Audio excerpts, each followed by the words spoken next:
Since the first astronauts landed on the moon in 1969, many scientists and companies have been investigating the prospect of mining on celestial bodies such as asteroids. Today we'll be presenting our plans for mining on the asteroid known as 16 Psyche.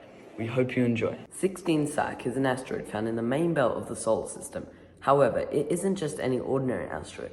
16 Psyche has a diameter of 280 kilometers wide, making it the 12th largest asteroid in the solar system. It also has an estimated value of $700 quintillion due to mainly being comprised of heavy metals such as iron, nickel, and gold. So for these reasons, we selected it for our mining operation. However, before we can think about actually mining on 16 Psyche, we need to come up with a way to get the payload out of the atmosphere without it burning up on the way. So for this, we've designed a two-stage liquid fuel rocket engine, as seen on screen right now.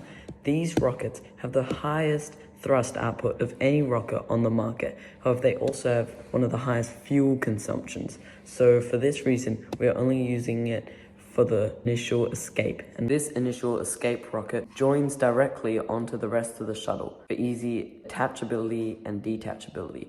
Once it has passed the atmosphere of the Earth, this will detach off, and if our calculations are correct, will land somewhere in the Pacific Ocean. As you can see, the main shuttle is specifically designed to be aerodynamic, making sure that it won't burn up in the atmosphere.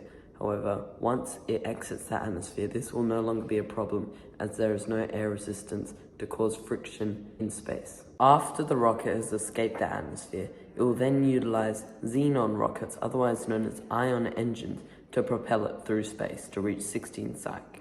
Xenon rockets are a complicated process that involves using negatively charged ions and xenon particles in order to create thrust.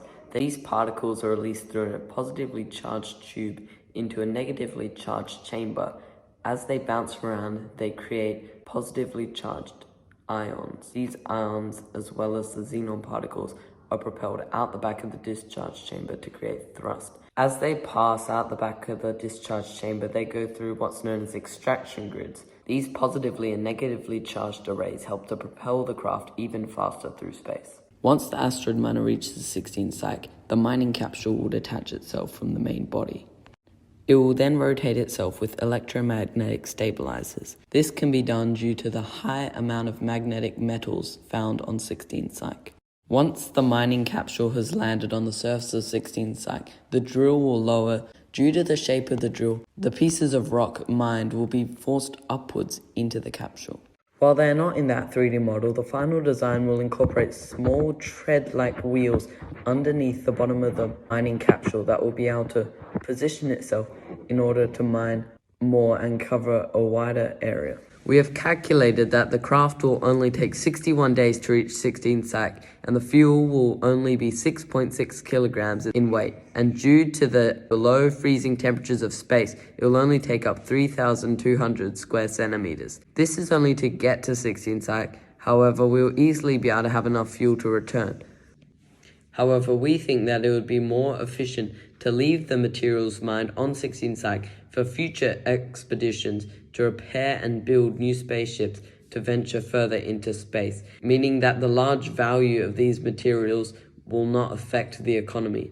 If $700 quintillion worth of resources were brought to the Earth, it would largely impact the economy, causing mass inflation. So instead of bringing them to Earth, we will use them to construct and build new spaceships to go further into space and build colonies to benefit society.